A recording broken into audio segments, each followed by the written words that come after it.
Comment chauffer notre habitation de manière naturelle? Plusieurs solutions. Tout d'abord, ces fameuses pompes à chaleur dont on a tous entendu parler. Les pompes à chaleur, je vais vous en dire un mot en distinguant ces pompes à chaleur selon deux grandes familles. La pompe à chaleur RR, la pompe à chaleur RO. Mais avant de rentrer dans ce détail-là, la pompe à chaleur s'appuie sur la technique dite aérothermique. C'est-à-dire que comme c'était le cas pour le ballon thermodynamique, ce qui va alimenter nos pompes à chaleur, c'est l'air. On retrouve également la même proportion. 70% de l'énergie nécessaire pour une pompe à chaleur, c'est l'air. Les 30 autres pourcents, c'est une énergie classique telle que l'électricité. Comment ça se passe concrètement?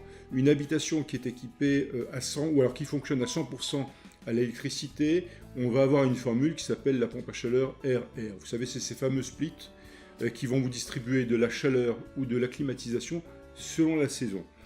Et avec un groupe extérieur, lequel groupe, et là on en a tous vu, des groupes posés à l'extérieur, va aller chercher l'air qui va être nécessaire pour alimenter l'énergie de ce système de splits, donc qui vont vous chauffer ou vous climatiser la maison. On retrouve également le même concept dans la pompe à chaleur dite RO. Alors pourquoi R et OR? Parce qu'on en revient à l'aérothermie.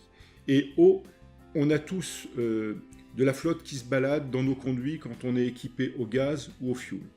On a tous vu ou vécu dans des habitations traditionnelles, chaudière gaz ou chaudière fioul.